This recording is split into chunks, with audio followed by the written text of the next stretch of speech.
con la colaboración de Neurocorp.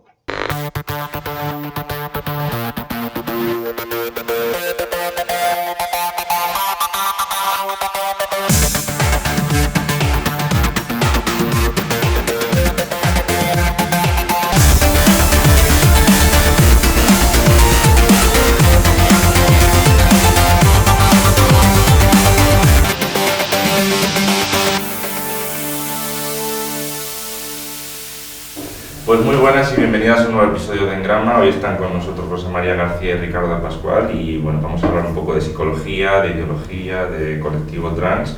Y para empezar, como hacemos en todas las entrevistas, nos gustaría que os presentarais brevemente. A Ricardo ya lo conocemos y es la quinta vez que se presenta, pero si quieres añadir algo nuevo que quieras contar las otras y si no, pues contarnos un poco quién sois. Nada, yo soy Ricardo Pascual, soy psicólogo y soy analista de conducta fundamentalmente y ya está, me dedico a hacer terapia, a enseñar en la universidad y a enfadarme en Twitter. Esa es mi vida. ¿Y tú, Rosa? Pues yo soy Rosa María García, por cierto, muchas gracias por invitarme y trabajo de lo que me paguen, básicamente. Traduzco, soy más o menos investigador independiente, estudié algo así como filosofía, luego hice un máster en sociología. Ahora estoy con el doctorado, que no estoy porque no tengo el tiempo, porque estoy trabajando para poder sobrevivir. Y en esas un poco estoy. He dedicado mucho tiempo también a acompañar y a apoyar a personas trans, por la parte que me toca, como persona trans. Y un poco eso ese es el resumen de mis últimos años. Pues para empezar vamos a comenzar con una serie de términos un poco introductorios para que nos los vayáis desglosando, que el primero de ellos pues sería qué es el sexo, qué son los sexos, quien quiera comenzar. Por favor. Vale. Yo cualquier definición que dé la voy a dar desde el análisis de conducta, que al final es desde donde yo me muevo. No quiere decir eso que sea la única definición posible, pero sí son las definiciones que yo creo que es mi responsabilidad dar. Entonces, desde el análisis de conducta, el sexo, que además que es una cosa curiosa, porque claro, tú dices el sexo y hay gente que entiende cosas muy diferentes. Pero usualmente por sexo se suelen querer referir a características físicas, biológicas, etc. Entonces, eso serían variables disposicionales, que facilitan que se den algunas cosas, específicamente en estos casos, que facilitan que se den un trato determinado a una persona, pero que en ningún caso lo determinan. Por eso, y ya a lo mejor es correr un poco, ¿no? Pero cuando dicen, no, es que esta gente niega la existencia del sexo, no. Es una cosa que además me llama la atención que lo digan conductistas, cuando precisamente nosotros llevamos toda la historia del conductismo peleando con esa idea ridícula de que nosotros decimos que no hay pensamiento. Nadie dice que no haya pensamiento, ningún conductista dice que no haya pensamiento. Lo que se pone en cuestión es el papel causal del pensamiento sobre la conducta manifiesta, o qué es en realidad el pensamiento. Cuando se dice, cuando decimos, bueno, yo no he leído a nadie literalmente decir no existe el sexo, pero vaya, evidentemente nadie está diciendo no existen los genitales, no existe la realidad física del genital, no existe la realidad física del cromosoma o del marcador que les dé la gana. Lo que se está poniendo en cuestión es esa categoría y hasta qué punto es determinante para otros comportamientos y hasta qué punto es una categoría natural o, spoiler no, como tantas otras categorías, es una forma de delimitar la realidad que tiene sus fallos y sus variaciones a lo largo de la historia. Pero vaya, por volver a centrar, desde el análisis de conducta, el sexo, como cualquier otra característica física, es una variable disposicional. ¿Quieres agregar algo sobre ello? Me parece muy guay todo lo que has planteado y me parece muy pertinente. Además, querría rescatar también esta cuestión de los campos desde los cuales definimos, ¿no? Porque muchas veces se habla de sexo en el vacío y parece como si habláramos de pues, los genitales simplemente, pero resulta que luego mucha gente, la mayoría de gente, tiene una idea abstracta, o sea, no es concreta, no es los genitales o pues, otros marcadores como los diferentes cromosomas. Tiene una idea abstracta, más bien muy vaga de hecho, de qué es eso del sexo, ¿no? Y como si el sexo fueran dos categorías muy concretas, que son hombre y mujer, cuando en realidad esa es una forma de definirlo que además pues, es problemática en la medida en que excluye de muchas maneras, ¿no? Excluye a personas intersexuales, a las que se excluye en la práctica a través de operaciones quirúrgicas a menudo innecesarias, ¿no? Y esto es una realidad todavía hoy en España. Hace falta, y esto es importante decirlo, y por esto también es importante hablar de la definición de sexo, muchas violencias precisamente están justificadas a través de exclusiones en esta categoría de sexo, en cómo se plantea y cómo se define esa categoría de sexo. Cuando Donald Trump, cuando Víctor Orbán dijeron el sexo es una cosa que aparece al nacimiento, que podemos desvelar al nacimiento, o incluso antes, con ecografías y todas estas cosas, y que está administrativamente fijado en dos categorías concretas. Hay una serie de violencias ahí, o sea, está demostrando a la hora de hacer eso que eso es una definición política, fundamentalmente, ¿no? Y por eso es importante hablar de estos campos de definición. A mí, precisamente, como intentan plantearlo de maneras tan abstractas, tan vagas, me parece importante situarlo desde una perspectiva amplia, desde una perspectiva crítica y específicamente de una perspectiva marxista. Donde podemos decir, de manera muy parecida al concepto de las variables disposicionales. Perdón, me estoy riendo. Sí, sí. Es que me acabo de poner nerviosa justo. Tranquilo, tranquilo, pues vamos a parar un momento. Sí. Esto es raro. Lo que pasa es que es un barrio muy barrio y este local ha sido muchas cosas antes. Sí. Entonces está la señora aquí. Entonces yo creo que es importante plantearlo desde una óptica marxista que nos ayuda a entender precisamente el sexo como una cuestión evolutiva, como una cuestión biológica, evidentemente, pero también como una cuestión social, como una cuestión fundamentalmente política, asociada a la reproducción, asociada a los cuerpos, asociada a las vidas en general, y a cómo se estructuran estas vidas socialmente. Por eso, en realidad, cuando estamos hablando de sexo, muchas veces también, de una manera o de otra, estamos hablando de género, digamos, que es un concepto que se acuñó en este sentido, ¿no? Con especialmente los estudios de Robert Stoller en los 60, 70, o con John Money en los 50, nunca me acuerdo muy bien cuál de los dos era.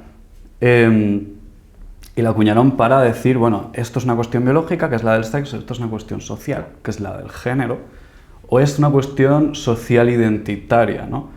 Y es importante plantear eso porque, aunque en buena medida no tenían razón, entre otras cosas, John Money, para probar su famosa teoría de que el sexo, digamos, la sexuación del individuo era totalmente independiente de la identificación social hacia esa sexuación, hacia ese género, esa forma de manifestar socialmente esa sexuación y de entenderla, ¿no? John Money pues, acabó indirectamente, o muy directamente de hecho, con la vida de David Reimer, por ejemplo. Y esto es una historia de tortura, de conversión prácticamente, que en su momento se entendió como un experimento y John Money estuvo durante décadas fingiendo que las cosas iban bien cuando David Reimer se terminó suicidando, ¿no? Esto es un poco lo que hay detrás. Cuando hablamos de categorías como sexo y género, en realidad hay detrás vidas que están en juego, básicamente. Por esto yo creo que es muy importante entender la cuestión política de fondo, entender la cuestión social y la cuestión política. Además es llamativo porque últimamente como que hacen... Yo me acuerdo mucho de esto de que discutir, no sé si decían discutir con un tonto, es como jugar al ajedrez con una paloma, ¿no? Que es una chorrada porque lo que va a hacer va a ser pasearse por el tablero tirando las piezas con aspecto de estar muy contenta. Y yo cada vez que veo a esta gente decir el sexo existe, como si estuvieran diciendo algo, ¿no? Como si fuera un gran argumento en contra de lo que sea, yo le veo unos andares de paloma a la cosa que para qué. Sí. Es como, ya, sí, ¿quién ha dicho que no? Exactamente qué punto crees que estás haciendo, que lo que demuestra es, una vez más, la falta de conocimiento de lo que critican, cosa que siempre a mí me llama la atención en personas a las que se les supone una cierta solvencia cultural, digamos. Pero bueno. Sí, claro, es que al final es una cuestión de mala fe. Es como, siempre es el sexo. Dicen que el sexo no existe, o dicen el sexo existe, como si, primero como si lo negáramos, o como si, en particular las personas trans, ¿no? Es como, yo llevo años tomando medicación precisamente para cambiar caracteres sexuales de mi cuerpo de forma que me sea más cómodo, que me sea más funcional para vivir, porque es mi puta vida, sinceramente. ¿Cómo que el sexo no existe? Estoy demostrando que existe y que lo puedo cambiar, por lo menos hasta cierto punto y en determinados contextos, porque mi cuerpo pues, me permite unas cosas y hay otras que no me permite, o me juega ciertos riesgos, sí. Bueno, pues esos son precisamente disposiciones del cuerpo, disposiciones biológicas concretas, que tienen una historia de la reproducción detrás, que tienen una historia, y que tienen una historia biográfica, porque es mi historia, y es una historia que también tiene que ver con los espacios conceptuales a partir de los cuales yo soy capaz, yo y muchas otras personas, ¿no? Somos capaces de entendernos, de identificar precisamente cómo identificar cuestiones que nos atraviesan totalmente en nuestra relacionalidad social, en nuestro cuerpo, ¿no? Identificar cuestiones de cómo estoy yo más cómoda, ¿no? ¿Y qué sería el género desde el análisis de conducta, Clegar? Pues mira, claro, es que suena casi a chiste porque desde el análisis de conducta todo es conducta, ¿no? Pero género, desde mi punto de vista, al menos dentro del análisis de conducta, claro, sería el conjunto de comportamientos a los que socialmente se les ha asignado, y con asignado quiero decir se han condicionado con una verbalización o con una definición concreta, ¿no? Vaya, algo comportamental. Comportamental no quiere decir aislado de lo biológico, porque no somos seres de luz, somos seres biológicos, ¿no? Entonces, que esto también, no, el género es totalmente independiente. Bueno, sí, pero.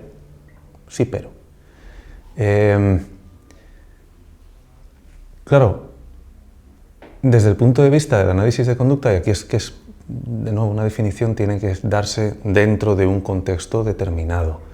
Pero desde el punto de vista del análisis de conducta, la palabra mujer, la palabra hombre, no tienen sentido nada más que como un resumen de una serie de comportamientos a los que socialmente se les ha asignado ese nombre, ¿no?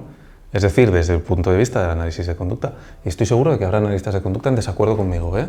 Y me encantaría ver por qué.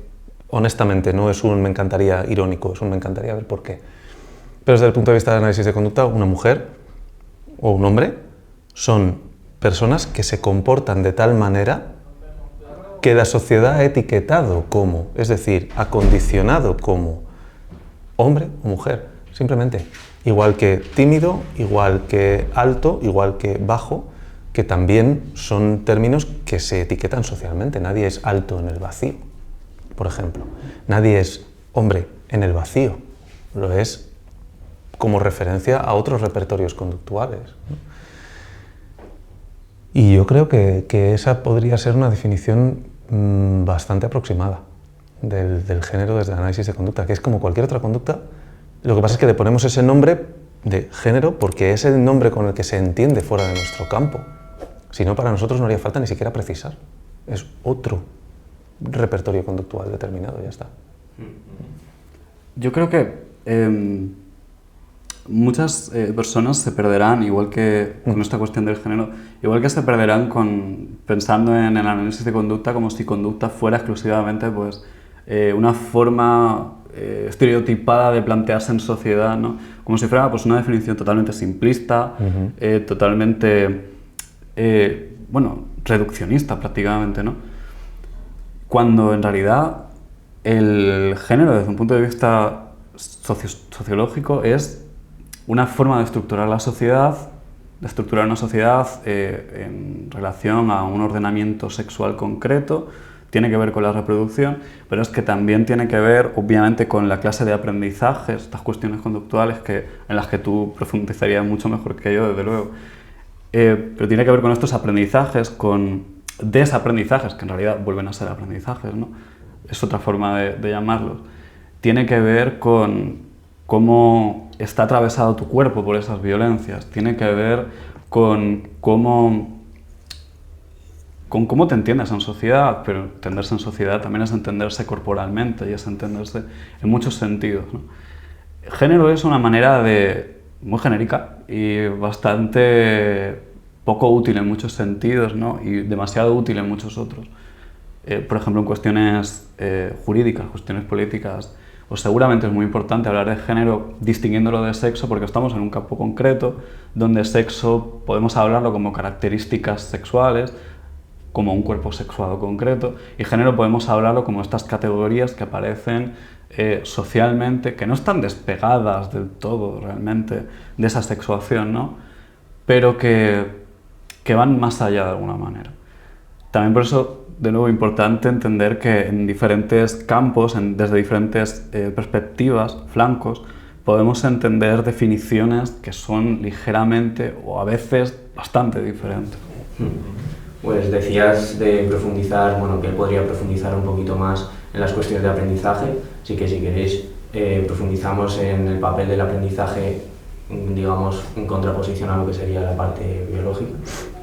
Hombre, en contraposición hasta cierto punto, ¿no? Porque, por ejemplo, hay un argumento, es uno de los argumentos que he considerado, o que a mí me han parecido, ¿no? Que he considerado como si yo fuera alguien, vaya, que a mí me han parecido más interesantes de rebatir o de tener en cuenta, ¿no? Cuando se habla cuando dicen el género es opresión, y dices sí, es cierto, pero desde un punto de vista también del análisis de conducta, el género como comportamientos que se esperan, que se refuerzan diferencialmente según se te lea como, y eso ya sé que es un melón a abrir, el se te lea como, pero como mujer o como hombre se van a reforzar diferencialmente unos comportamientos u otros. Ya está. Es cierto que esa lectura como mujer o como hombre muy frecuentemente empieza en el momento en que naces. Y hay un señor, médico o quien sea, que hace así y dice hombre, mujer, ya está. Y entonces empieza toda una cadena de aprendizajes. Entonces, claro, dicen, no, es que la opresión comienza en lo genital. Y por lo tanto, esa es la única que hay, esa es la única que importa. Yo creo que no es así. O sea, puede empezar en lo genital para muchísima gente, sin duda, pero no se queda ahí, en absoluto, en absoluto. Yo creo que nadie a estas alturas duda de las violencias ejercidas que parten de esa genitalidad, ¿no? Eso no se duda.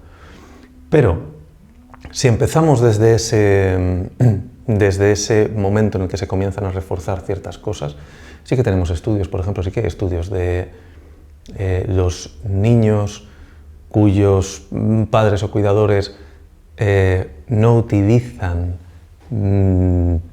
expresiones tan marcadas de diferenciación, tardan más tiempo en nombrarse y en nombrar a las otras personas como hombre o como mujer. O sea, al final es algo moldeado y modelado.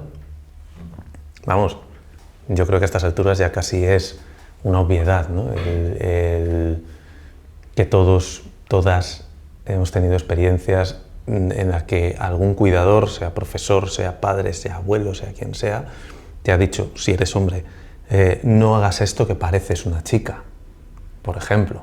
Con lo cual ahí se están dando una serie de aprendizajes curiosísimos, ¿no? Primero, se te está castigando un comportamiento, pero además es que ese comportamiento castigado, y por lo tanto que probablemente elicite una emoción, vamos a decir, desagradable, se está asociando de forma pavloviana con lo femenino. Por lo tanto, lo femenino está mal, ¿no? Es más, tú te tienes que mover por evitación de lo femenino. Y lo mismo para ellas, por supuesto. Yo recuerdo haber visto en un autobús a una señora regañar a su nieta, pero muy alto y muy así, porque se había sentado con las piernas abiertas. Y que eso era, vamos, una cosa que no puede ser una señorita. Entonces, como cualquier otro repertorio conductual, al final es una cuestión de lo que se refuerza diferencialmente. ¿Qué es lo que ocurre? Yo creo, al menos, que cuantas cuantos más repertorios de conducta diferentes se den y se refuercen en una sociedad, más potente es esa sociedad para enfrentarse a cualquier reto. O sea, si al final la idea, cuando nosotros trabajamos en terapia para hacer que una persona tenga repertorios conductuales más variados para que se pueda enfrentar a cosas distintas, lo mismo vale para la sociedad. Si tú tienes solamente un modelo de lo que es ser mujer, de lo que es ser hombre, lo que tienes al final es una única forma de enfrentarte a los posibles problemas. Cuanta más variedad haya, más se diluirán esos aprendizajes. Más fácil será que la gente deje de reforzar diferencialmente. Lo vemos, por suerte, en que ahora mismo los roles de mujer o de hombre no son tan estrictos como lo eran a lo mejor en los años 30. Sin decir que no haya muchísimo que avanzar, que hay muchísimo que avanzar. Pero vaya, mi abuela, por ejemplo, la llamaban de todo por ir montada en una moto así y no de lado. Ahora nos parece marciano. Yo creo que llegará un momento en el que nos parezca marciano también, que la forma en la que una persona se refiere a sí misma, por causa de sus aprendizajes propios, de su historia de vida, sea motivo de que alguien se burle o de que alguien lo insulte.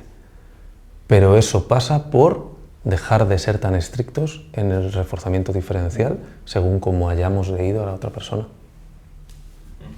Sí, yo también, intentando concretar un poco esto y planteándolo también desde un punto de vista más personal para mí, ¿no? A mí siempre me llama la atención cómo parece que hay un estereotipo exageradísimo sobre las personas trans. Bueno, un estereotipo exagerado es que solo existen las mujeres trans, porque hay un estereotipo que yo no acabo de entender, que es los hombres trans no existen. Pero esta es como la imagen que se ha heredado, ¿no? de los años a lo mejor 90, donde empezaron a aparecer públicamente mujeres trans y donde aparecían era obviamente en las esquinas, que era el único sitio donde las dejaban estar. Y claro, a mí me llama mucho la atención con no solo ese estereotipo de solo existen las mujeres trans, que también en buena medida es un reforzamiento binarista, ¿no? Solo existe una posibilidad u otra, y eso está ahí precisamente para reforzar esa diferencialidad, ¿no? Esa diferenciación absoluta. Pensando sobre esta diferencialidad, también está el estereotipo de que pues, una mujer trans es una mujer femenina, además como muy estereotípicamente femenina, pero de estereotipos de hace unas cuantas décadas ya, no como los actuales, que no están muy avanzados en relación a los otros, pero son otra cosa, ¿no? Y es un estereotipo que no solo me llama la atención, porque obviamente hay muchísima gente que no encaja ahí, y entre otras cosas hay muchísimas personas que somos no binarias simplemente, ¿no? Pero es que además es una forma de plantearlo que a mí me llama la atención a nivel personal porque yo nunca encajé ahí. O sea, yo nunca he sido una persona femenina en un sentido estereotípico, nunca me han insultado en el colegio al grito de maricón porque no encajaba en esa idea. Bueno, en la cual muchas mujeres trans precisamente han encajado y se las ha insultado porque eran el maricón del grupo, ¿no? Y todo esto. Y yo nunca he encajado ahí. Y en parte por eso me costó tanto entender que a lo mejor la única posibilidad no era... O sea, no había una única posibilidad que fuera no solo me gustan las mujeres, no había una única posibilidad que fuera... Dios, estoy degenerando muy rápido. O sea, estoy mal. Estoy empeorando memorísticamente. Voy a dejar este punto, simplemente. Porque si no se me va a seguir yendo. Y yo voy a decirlo de esto. O sea, hay muchas veces que precisamente se critica, especialmente a las mujeres trans, por performar una feminidad exagerada, ¿no? Como que, vale, lo que estáis haciendo al final es ser una mujer como que viene de las fantasías sexuales de los hombres, ¿no? Y aquí es que no quiero ni mencionar lo de la autoginefilia, que es un disparate absoluto y una barbaridad, ¿no? Que no hay que dignificar ni con una discusión. Pero, claro, luego ves los criterios que se siguen en algunas, y ya el nombre dice mucho, ¿no? Las unidades de trastorno de identidad del género, las UTIG, que, y esto, hay unidades que lo niegan, pero yo sé no iba a decir de primera mano, pero de segunda mano, de gente que va y que luego te lo cuenta, que dicen, a ver, yo voy y digo, hola, buenas, quiero comenzar un tratamiento hormonal, no sé qué, y dicen, ya, pero si tú crees que eres mujer, ¿por qué no has venido en falda? ¿Por qué no llevas ropa interior femenina? ¿Por qué no tienes el pelo largo? ¿Por qué no te has maquillado? ¿Por qué no o sea, no sé, quiero decir, mi madre no entra en ese estereotipo, entonces. Entonces lo que no se puede es decirle simultáneamente, a una persona, tienes que saltar por este aro para tener acceso a lo que necesitas y luego decir, pero es que estás saltando por este aro, sois malísimos, esto hay que eliminarlo. Entonces vamos a ver, por lo menos un poquito de decoro. O sea, si tú me estás haciendo ser Jessica Rabbit para creerte que yo soy una mujer, el que tiene una idea distorsionada de lo que es una mujer eres tú, no yo. Que eso es grave y eso es importante. Entonces, claro que hay muchas personas trans, hombres, mujeres, personas no binarias, que para pasar por ese trance tienen que convertirse en una caricatura. Pero es que tienen que hacerlo si quieren acceso a una serie de cosas que pueden querer o necesitar. Entonces, claro, ahí no creo que lo grave, o no creo que el punto sea, desde luego que el punto no es atacar a esas personas.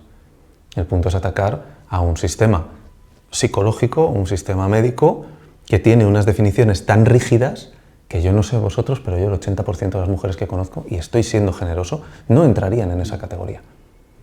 Yo recuerdo que a mí me lo preguntaron cuando fui no a una UTIG, porque en Murcia no hay, y es irónicamente uno de los motivos, porque no hay UTIG, porque en Murcia no se lo puede permitir, la región de Murcia. Y es irónicamente uno de los motivos por los cuales hay una cierta libertad a ese nivel, ¿no? Y que, bueno, la ley es medio papel mojado, pero en fin. Y yo fui al sexólogo, al psicólogo que me tocó para hacerme este informe de disforia de género, porque te lo tienes que hacer, a mí me lo pidió el endocrino, a pesar de que según la legislación murciana eso no es necesario que te lo pidan para empezar un tratamiento hormonal. Pero el endocrino quería estar seguro legalmente, decía él. Bueno, yo no sé cómo quería estar seguro, pero a mí me tocó esperar 3 meses más por eso. Y en este informe que, en fin, el psicólogo me preguntó si alguna vez pues, me había vestido de mujer, porque yo fui allí en lo que Julia Serrano me llama el modo chico, ¿no? Yo fui ahí pues, con mi pelo corto, con mi barba, porque tenía una barba, que esto es una cosa que le pasa precisamente a muchas personas transfemeninas, que la barba oculta tu cara. Y es un rasgo importante a ocultar, a pesar de que es un marcador súper masculinizado, ¿no? Y fui ahí con mis tejanos y mi tal, y me preguntaron si me había vestido alguna vez de mujer. Y yo es que no sé cómo se viste una de mujer. Yo creo que una es mujer o es otra cosa o lo que sea, pero vestirse de mujer no acabo de entender. Luego me acabé preguntando exactamente qué le dirán a las personas no binarias. Porque yo fui ahí presentándome como si fuera mujer, porque en ese momento era una idea muy aproximada de lo que tenía, porque yo en realidad lo que quería era un tratamiento hormonal, básicamente, y era para lo que fui, ¿no? Que luego además no solo me ha ayudado, es que me ha salvado la vida, y lo digo así. Pero si yo llego a presentarme como persona no binaria, exactamente ¿qué me dirían? Seguramente me dirían, esos son cuentos, vete de aquí, coge la puerta y lárgate, ¿no? Cuando te decidas. Claro. Cuando te decidas, vuelves. Y muchas personas no binarias, esta es la situación habitual, cuando tienen que ir al psicólogo o al psiquiatra para que les dé ese papel, porque tienen que ir todavía, aunque haya legislaciones puestas, es que se les obliga. Y tienen que ir, y la alternativa a presentarse como persona no binaria es presentarse como una persona binaria. Y esa alternativa es un armario más. O sea, te sacan del armario trans, pero te meten en el armario binario. Y es horrible. O sea, es horrible porque son estas concepciones constantes, ¿no?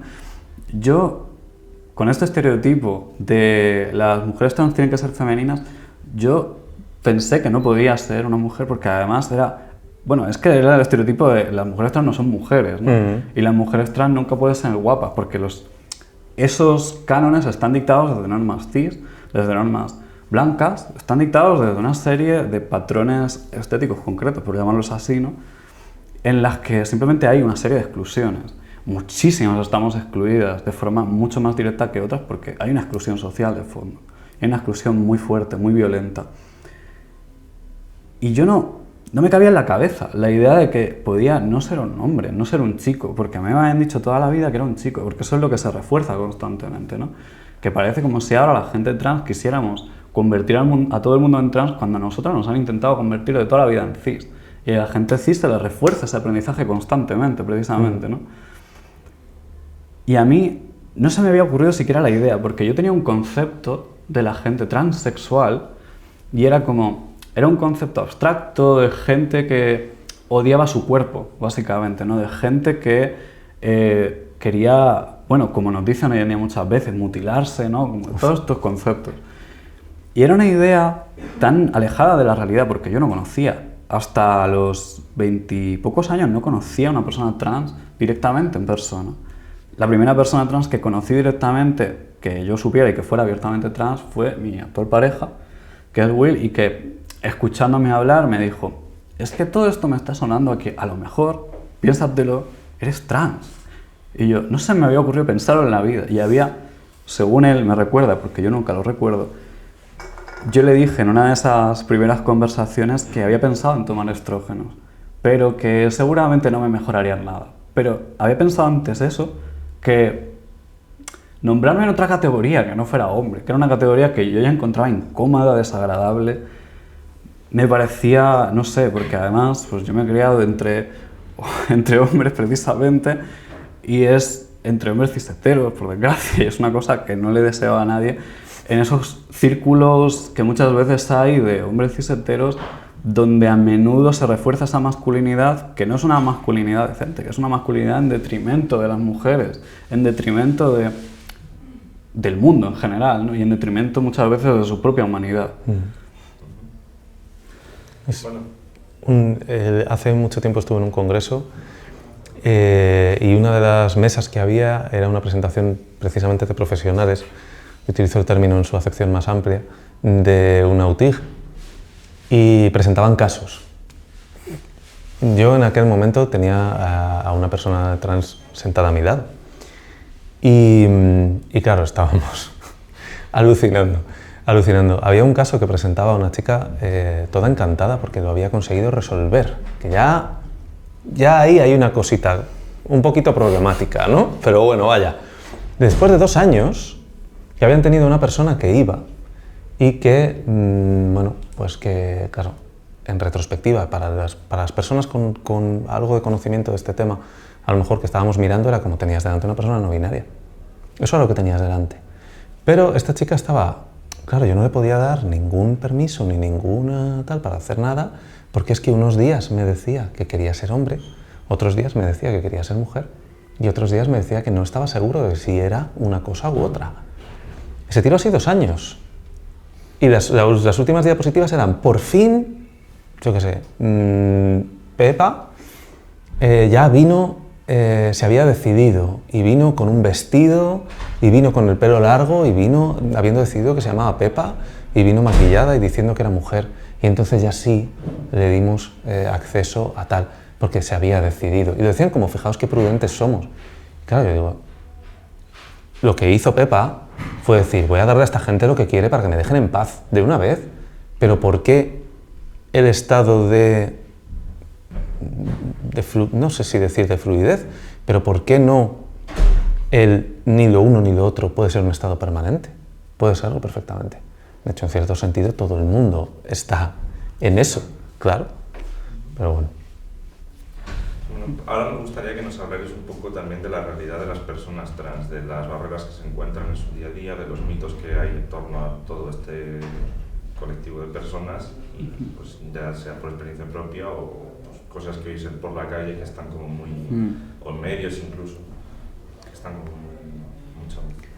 Hablando de barreras, es una barrera permanente a tu existencia, o sea, es una barrera permanente institucional, es una barrera familiar muchas veces, una barrera que se levanta sobre las amistades, sobre todo tu entorno, ¿no? Que lo tienes pues para que te apoye, y que no está ahí, simplemente. Yo acompañé a a una compañera a denunciar a su familia, precisamente porque le estaban amargando la vida. Y se tuvo que ir de su casa, se tuvo que ir de la región porque no podía vivir ahí. Se tuvo que ir a un sitio donde no sabía cuándo iba a encontrar trabajo, porque no había tenido ningún trabajo, no tenía experiencia laboral. Tenía 21 años. Y se tuvo que ir a saber qué puede hacer. Se fue pues con una pareja suya, luego se fue a una cupa. Esta es la primera barrera, o sea, es una barrera que tienes delante de las narices porque es tu propia casa. Y es una barrera tan brutal que te puede llevar directamente al trabajo sexual, sin ninguna clase de alternativa, sin ninguna clase a un trabajo sexual que puedes detestar profundamente con todas tus entrañas, ¿no? Y esta es la primera gran barrera con la que mucha gente se encuentra. Por suerte, cada vez más, esto es menos habitual. Antes era lo más habitual, ¿no? Y cuando no era lo habitual, había mucho miedo. Y la gente no lo decía. Esta es otra barrera que hay, que es una barrera emocional, por llamarla de alguna manera. No sé, es esta losa que cae constantemente sobre qué espera el mundo de mí, qué va a hacer el mundo conmigo, ¿no? Haga yo lo que haga, y si hago una cosa... Y es un constante estar con la guardia puesta, porque si no, no puedes vivir así. Pero esa es otra barrera que hay ahí. Hay, por supuesto, barreras laborales constantes. Yo cuando hablo con personas no binarias, precisamente, ahora mismo no recuerdo muchos casos, pero estuve hablando con mucha gente para escribir un libro que vamos a sacar con Caótica, a ver cuándo lo puedo terminar de escribir, cuándo lo podemos sacar. Pero hablando con compañeros, pues me comentaban la clase de situaciones que tenían. Había muchas personas trans. Una persona trans entrevistada por, una mujer trans particularmente, entrevistada por él, un equipo que investigaba para el Instituto de las Mujeres hace unos años. Esta era una mujer trans de 42 años y decía, no nos quedan en ningún lado, o sea, lo único que nos queda es la calle, básicamente. Esta es una barrera muy pesada también, muy importante. Hay una, por no hablar de otra clase de casos, ¿no? Hay una barrera también sanitaria permanente donde pues está lo que se suele llamar el gatekeeping, ¿no? Ese filtro institucional constante de tienes que pasar por este aro y tienes que pasar por este aro y tienes que inventarte una historia de tu vida constantemente y ver si los prejuicios de ese señor, de esa señora, le dan como para darte un informe que en realidad tú no necesitas conforme tú tienes una enfermedad que es la enfermedad de ser trans o de mariconismo extremo, como me gusta llamarla, de mariconismo hardcore, que no tiene ningún sentido, porque esa persona debería estar ahí para ayudarte, para apoyarte, pero como le han puesto el rol, primero y ante todo, de controlar que no haya gente aquí que venga, que quiera hormonas y que quiera cambiarse el nombre en el DNI, el sexo legal, y que no pase estos test, que no pasa este test, que no pasa nadie cis prácticamente, ¿no? Y le han puesto ese rol, pero en realidad su rol debería ser apoyar a esa persona, debería ser ayudar a que dé sentido un poco, que estructure, ayudar a, no sé, a sobrevivir a su día a día, ¿no? En muchos sentidos. La mayoría de las personas trans precisamente tenemos, y me incluyo, depresión. No lo diagnostiquen o no, porque los diagnósticos, bueno, van como van. Pero la depresión está ahí y a la mayoría de gente se le nota muchísimo. Esta pesadez constante, porque existen esa losa emocional, ¿no? Porque existen esas barreras constantes. Hay una situación de urgencia permanente en la comunidad donde tenemos que estar apoyándonos unas a otras, a menudo dándonos o intentando darnos alojamiento, precisamente por situaciones que son muy duras, ¿no?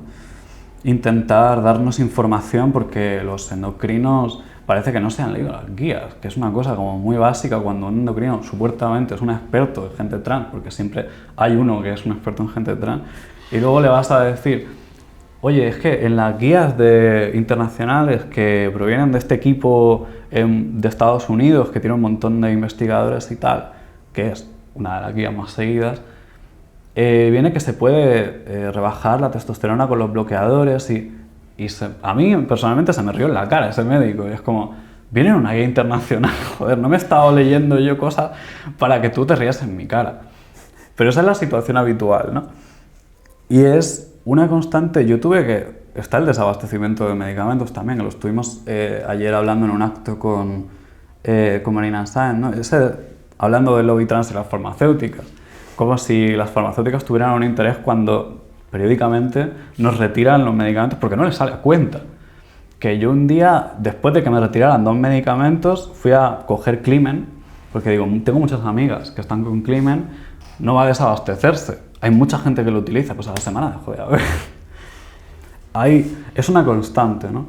Y es una constante en prácticamente cada frente de la vida. Por no hablar ya, pues, no solo de las personas no binarias, por no hablar solo de las personas menores, que son personas que dependen directamente en sentido social, en sentido económico, su puta vida entera, porque viven en casa de sus padres y dependen de ellos. Y dependen de los prejuicios de ellos. Y esto lo entiendo en la sociedad en la que estamos. A lo mejor tenemos que cambiar otra cosa, yo creo también. Pero es una situación de vulnerabilidad tan cortante, tan directa, tan absoluta, ¿no? Por no hablar de las personas migrantes. Es que aquí hay pesos añadidos constantes, ¿no? Las personas que solicitan asilo y les dicen, bueno, pero tú puedes... Vale que tú eres una persona trans, porque siempre están con ese tono de supuestamente. Y le dicen, pero puedes fingir que no lo eres. ¿Cómo que puedes fingir que no lo eres? Es su vida, es su salud, es su existencia personal y social, que es lo mismo también. Y es una losa constante también sobre el trabajo, en las personas migrantes, ¿no? Sobre el trabajo, sobre qué trabajos se reproducen, en qué trabajos te permiten. Es una constante. Y cada vez, porque aquí hay violencias que se cruzan, ¿no? Y cada vez que nos adentramos más en esas violencias, en esos cruces encontramos violencias más pesadas, más directas, que se pelean de otra forma y con las que muchas veces las personas están que no pueden hacer nada realmente. Y nos agrupamos y aún así nos cuesta la vida porque somos precarias, precisamente. Porque no tenemos casa, porque nos falta un mes de alquiler. Pero yo menos mal que precisamente mi editora me pasó el pago este mes porque yo tenía menos 23 euros en la cuenta a principios de mes. Y tengo que pagar un mes más de alquiler. ¿Cómo cojones voy a pagarlo si tengo menos 23? ¿A quién le tengo que dar los 23, por cierto? Que yo nunca lo supe. Pero en fin, estamos todo el rato así. Y si estamos todo el rato así, ¿cómo vamos a...? No, es que mantenemos nuestra propia supervivencia a través de otras precarizadas. Y es una situación constante, en la que a lo mejor la situación, desde luego, no es tan violenta, de forma agresiva, de forma como lo era hace 10, 15 años solamente, porque la cosa ha cambiado muchísimo. Pero esas losas siguen estando ahí, ese peso sigue estando ahí. Y la gente lo sigue enfrentando todos los días, porque es su vida. No es algo de lo que puedas, como luego hay mucha gente que dice, no, porque la identidad es una cosa, no es tu identidad. O sea, la identidad no es una cosa que te hayas sacado, como si yo me pudiera identificar como una patada de jamón. La identidad es tu puta vida, es tu existencia. Y es algo en el que te va el día a día. Y por eso, y yo a veces he hablado de comunismo, porque yo soy comunista y lo he planteado en unos términos tan simples como yo quiero una cotidianidad digna. Y el comunismo es un medio para conseguirlo. A mí me da igual cómo lo llamemos. Yo lo que quiero es eso. Es una vida, bueno, como dicen estas filósofas como Judith Butler, una vida que sea digna de ser vivida, que sea una vida decente, una vida digna, ¿no? Simplemente. Y ahí, como parte de ese muro, que muchas veces, como al final como psicólogo, pues ¿qué es lo que ocurre? Que se supone que mi papel precisamente es, de alguna manera, certificar que esta persona es lo que dice que es.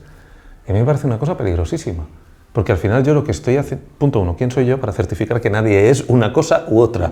Punto 2, yo lo único que podría decir es: esta persona física y conductualmente se parece a las otras personas, se parece física y conductualmente a otras personas que en mi historia de aprendizaje han llamado mujer.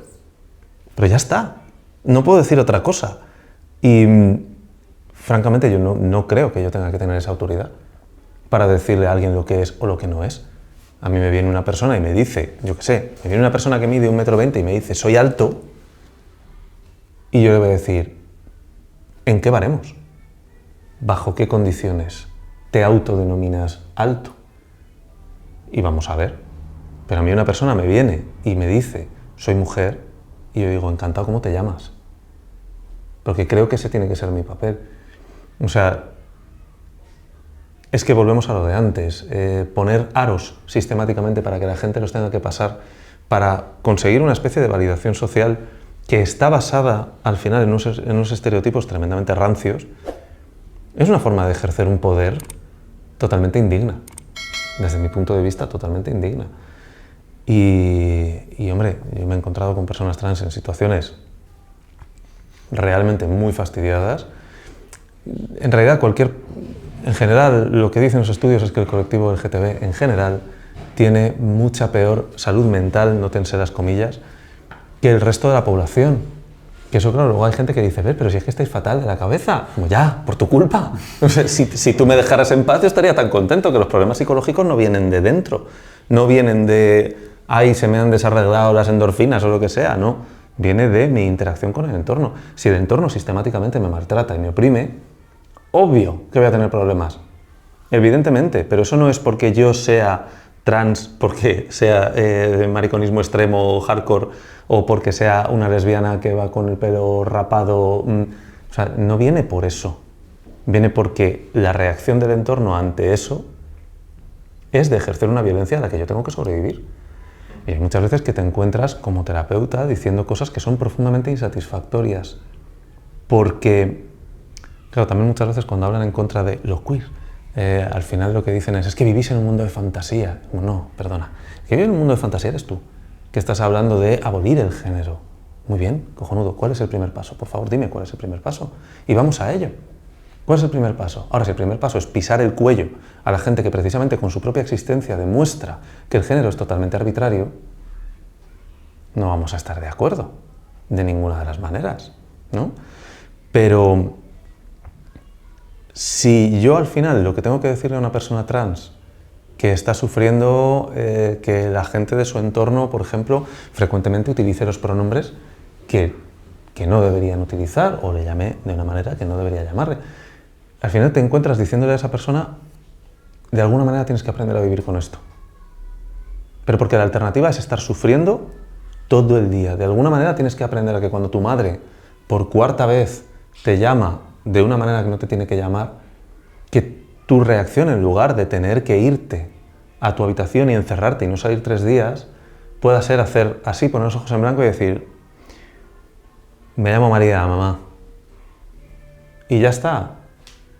Digo que es insatisfactorio porque al final es decir, vas a tener que vivir, vas a tener que convivir con este tipo de trato toda tu vida. Porque esas son las condiciones materiales reales. Ya está. Entonces, ya solamente ese tipo de barreras, que yo sé que hay gente que puede estar viendo esto y puede estar diciendo, bueno, ya ves tú la gran cosa, ¿no? Que te llamen como no eres, o que te pongan un pronombre que no es el tuyo. Que te lo hagan a ti. Vamos a ver. Me gustaría ver todo el día, ¿eh? Eso es, todo el día. Y es firmar contratos, y es mirar la cuenta del banco, y hay un nombre que dices, llevo 4 años, 20 años, me da igual, sin utilizar este nombre. ¿Por qué siguen insistiendo en que ese es mi nombre cuando no lo es? Yo tengo un título en filosofía, un título en sociología, con un nombre que no, que no va a existir dentro de, en cuanto me den el cambio de nombre, que llevan 1 año de retraso, ¿no? Otra barrera que hay, precisamente, ¿no? Ese título es falso, o lo va a ser de aquí a 1 año. Entonces, ¿en qué estamos? Porque además yo tengo que pagar un dinero. Y es una constante. O sea, si fuera que lo dice alguien en la calle una vez, en toda la vida, dices, esa persona, ¿qué problema tiene? ¿Qué le ha pasado esta mañana para que ahora esté así? Pero si pasa constantemente, es como, ¿qué problema tengo yo? Y es ese refuerzo constante que hay. Es una presión constante y nadie puede reaccionar con tranquilidad a una presión constante. Entonces, claro, lógico. Luego cuando hablan de, que además se utiliza muchas veces, yo lo he visto muchas veces utilizado, te voy a contar a ti, en redes como arma arrojadiza, ¿no? Como decir, bueno, pero si a partir de los 30 lo más fácil es que estéis muertos ya, porque os hayáis suicidado, porque sea, es ejercer una violencia ya tan extrema, tan brutal. Y dices, sí, por culpa de gente como tú. O sea, esto no es una cosa de que estoy desarreglado y entonces me tiro por un puente. Esto es una cosa tuya, tu responsabilidad. Pero bueno. Regodearse en la crueldad propia es algo muy fascista, seguramente. Sin duda, sin duda. Y lo hacen todo el tiempo, vamos. ¿Y cómo es el estado de la transfobia en otros países? En el resto de Europa, por ejemplo. No podría decirte mucho, tengo algunas lecturas superficiales.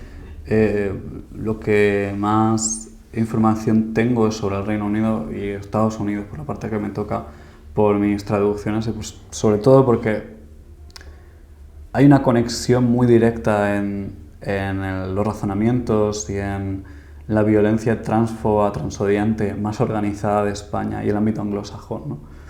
Y en particular en el Reino Unido, para empezar, el acceso sanitario es una risa. Vas por obligación a una cita en la que te hacen esperar a lo mejor año y medio, que eso parece como si fuera Madrid, y te hacen una evaluación, luego te tienen que hacer otra evaluación para asegurarse, aquí el papel que tienen la SUTIG, ¿no? Pero ahí todavía hay menos acceso, y es un acceso mucho más tardío, mucho más complejo. Luego por eso la mayoría de gente pide hormonas de fuera, gastándose un pastizal, porque si las pides, pues seguramente, por ejemplo, como aquí en España, la Seguridad Social paga muchas alternativas. Muchas, y digo muchas, pero en realidad no tantas. Pero si tienes que estar 5 años esperando a que te den los papelitos, vas a tener que comprar y vas a tener que buscarte alternativas, aunque sea para sobrevivir como puedas, ¿no? Y en Estados Unidos en particular, y quiero centrarme en Estados Unidos, hay una serie de legislaciones que han ido saliendo estos últimos años o que se han ido proponiendo, ¿no? Que son tan brutales, son tan trágicas, tan dolorosas. Y el culpable es el Partido Republicano, ¿no? Es el Partido Republicano que se fue aupando con Trump en esa dinámica más aparentemente outsider, pero que es sistema puro, ¿no? Pero con esa vertiente fascista que lo caracteriza. Y desde entonces no se han bajado del carro y han seguido constantemente con esas. Era un intento que probablemente aquí Vox seguramente, no solo lo ha intentado, sino que seguramente intenta extenderlo todavía más, ¿no? Y ahí hay una serie de legislaciones y de propuestas brutales. Todo empezó porque querían prohibir a la gente trans entrar en los espacios públicos como baños y vestuarios de su propio género, ¿no? Pero que ellos entienden que no, porque entienden que la gente trans no existe en realidad, ¿no? Y eso es directamente expulsar del espacio público. Eso es algo gravísimo, es algo... Ayer Marina lo estuvo comentando en el acto diciendo, tengo una amiga de Estados Unidos que le aplicaron esta normativa. No solo que no pueda ir a ese baño, es que no puede ir al otro tampoco porque es un riesgo muy importante y no tiene alternativa porque además si se compra un... ¿cómo se llama? Para mear en el... Un urinal, gracias. Me decía, si se compra un urinal en la oficina, que no es precisamente algo muy limpio, está contra una normativa, entonces no tiene espacio. Y no tener espacio para mear es no tener un espacio público donde trabajas tú. Es que, a ver, ¿quién se pasa sin mear? No sé, 12 horas, por ejemplo, que estás en un sitio... No se puede. Mucha gente trans lo hace, de hecho. Muchos menores trans en los colegios lo hacen. Hay un puñado de estudios que hablan de esto en Estados Unidos. Aquí en España, por lo que sea, todavía no se han hecho. Todo empezó con esta clase de legislaciones hablando de los deportes. De los deportes no de élite, que es un poco ridículo que a la gente se le prohíba cuando... Esta discusión es tan absurda, sinceramente, pero es que prohibían directamente que la gente trans, los menores trans, participaran en deportes con compañeros, con compañeras de su mismo género en el instituto.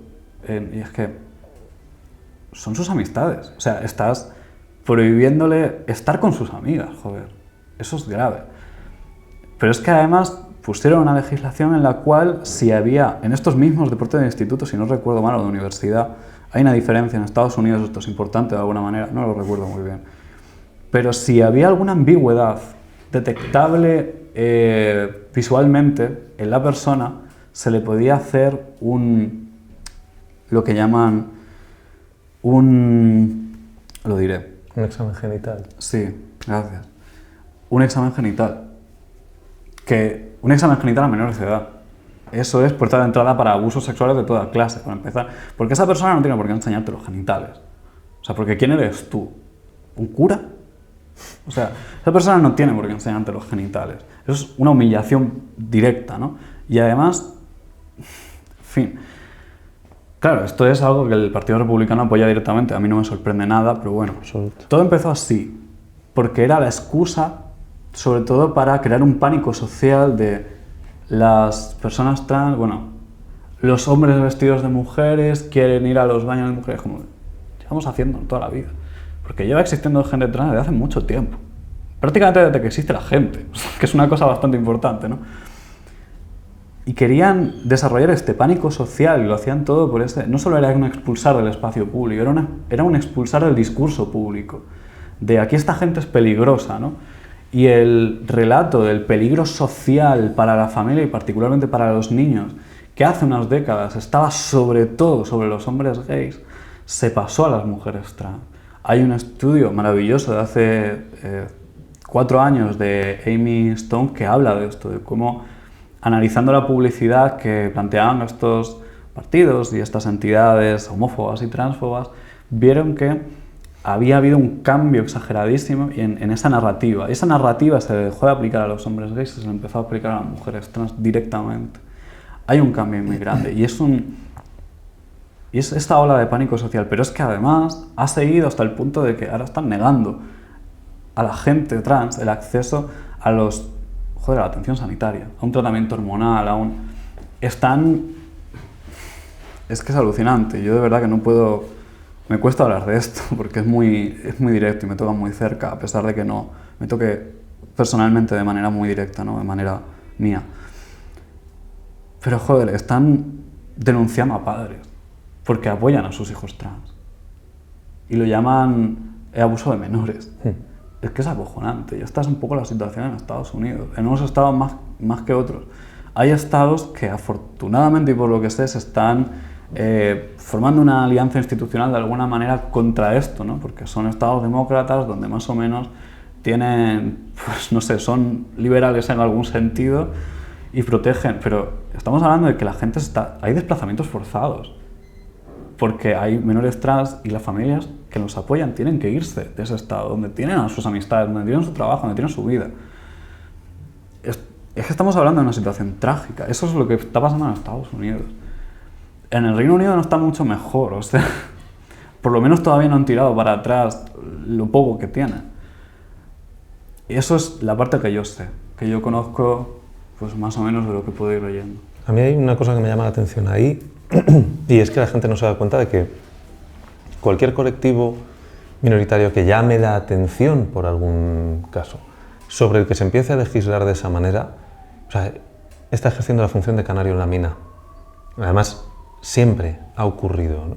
Se coge a las personas del colectivo LGTB, en concreto en este caso a las personas trans, y se empieza a señalar lo que tú estabas diciendo, ¿no? El pánico social, el pánico moral al que, por desgracia, estamos acostumbrados, ¿no? En el colectivo, que siempre seas como la persona de la que hay que sospechar, porque algo malo estás tramando, porque eres muy raro. Entonces, vas a pervertir niños. Coño, vamos a ver. El otro día no me acuerdo quién leía, era una persona americana que decía que, por favor, o sea, la gente cis lo que tiene que entender es que esto no va solo de la gente trans, que esto va de todo el mundo. Porque al final lo que estás haciendo, lo que estaba diciendo Rosa ahora, si tú dices, si hay alguna ambigüedad se pueden hacer exámenes genitales a los niños. Dices, ¿cuántas ambigüedades os vais a encontrar? Las que queráis encontrar. Entonces, ¿qué es lo que estáis diciendo? Si yo no quiero que a mi hija un señor le haga un examen genital, es decir, no, hija, no, el pelo largo lo llevas, ¿vale? Ropa femenina, pinta para que no haya ninguna ambigüedad. Al final lo que se estaría haciendo es generar de nuevo la idea de tienes que ser, hay una forma de ser un hombre, hay una forma de ser una mujer. Cualquier cosa que se salga de eso es sospechosa. Y eso es algo que afecta no solamente a las personas trans, eso es algo que nos afecta a todos, a todos. Entonces, todas estas legislaciones, todo esto, toda esta... Además es que hablan de ello como con un asco mal disimulado, en realidad. Todo esto no va solo de las personas trans, va de todo el mundo y va muy en línea de una serie de retrocesos que estamos teniendo. Les viene genial que haya gente que diga, yo qué sé, ¿y por qué la seguridad social cubre las hormonas pero no el dentista?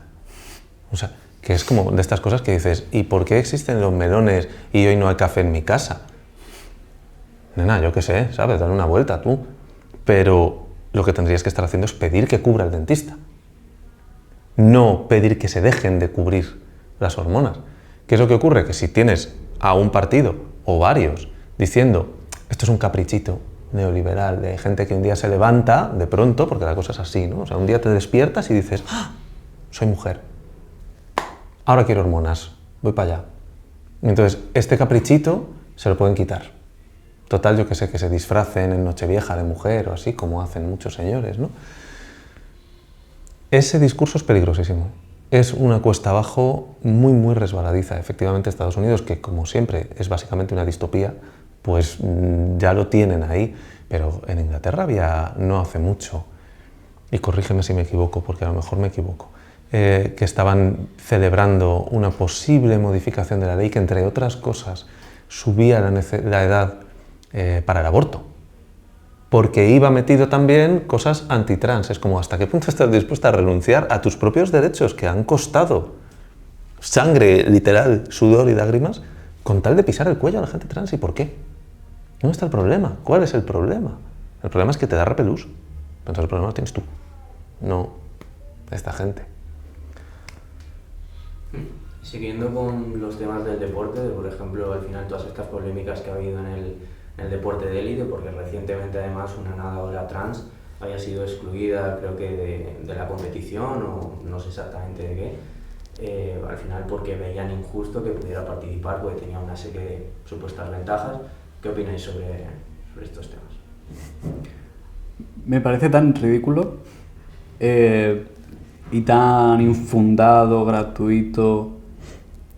Realmente, y me parece flipante porque es como si yo tuviera que construirme una opinión, y yo me siento como si tuviera que construirme una opinión constantemente sobre todos estos temas, como si yo tuviera que justificar de alguna manera o fuera un deber permanente mío aprender sobre personas trans que están, cuando a mí nunca me ha interesado el deporte, sinceramente, me da igual. Y yo creo que los deportes de élite y de este nivel de competitividad, pues a lo mejor deberían repensarse con estas cuestiones de políticas internacionales, todas estas cosas, ¿no? Yo creo que hay melones que abrir, que yo tampoco sé exactamente cómo abrirlos o de qué tratan, porque pues, no me interesa ese tema directamente. Y parece como si tuviéramos que, no sé, que vivir la vida de estas personas. O sea, el deporte de élite va a tener ventajas. Va a tener ciertas ventajas sociales, porque implica tomar diferentes riesgos sociales, implica tener un estatus concreto que no sea el de pobreza, por ejemplo, ¿no? Implica ventajas biológicas siempre, porque es un deporte de élite, para empezar. O sea, estamos hablando de ventajas biológicas entre otras, ¿no? Pero es como, o sea, el día que hagan deporte de élite, dormir, a lo mejor yo me federo, ¿sabes? Quiero decir, porque tengo una ventaja biológica sobre esto en concreto, no sé cuál es, pero seguro que la tengo. Y no sé, o sea, de estas cosas yo no tengo una opinión formada. Yo solo sé, porque es que además se hizo medio viral esto, pues que esta mujer, desde que empezó con los estrógenos hace no sé si un año o dos, perdió 10 segundos de marca. ¿Por qué tengo que saberlo yo? Si no me interesa los deportes, no me comí un olímpico en la vida, es que me da igual. Pero de repente tengo que saber esto. Esta mujer tiene unas ciertas ventajas porque está en deporte de élite y eso requiere ciertas ventajas, y tiene unas ciertas desventajas a ciertos niveles precisamente porque ha tenido un tratamiento hormonal de por medio. Y en ese contexto de deporte competitivo tiene ciertas ventajas.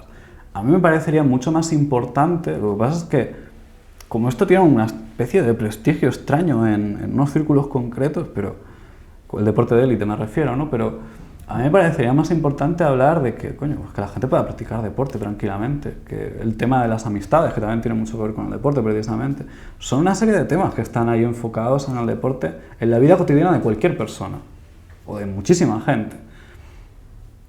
o la cuestión del deporte y las personas discapacitadas, precisamente, con esa exclusión social constante, ¿no? Con esa barrera constante de adaptaciones. Hay muchísimos temas que tratar y yo no sabré tratar casi ninguno de ellos, lo digo así, porque es que no es mi tema, simplemente.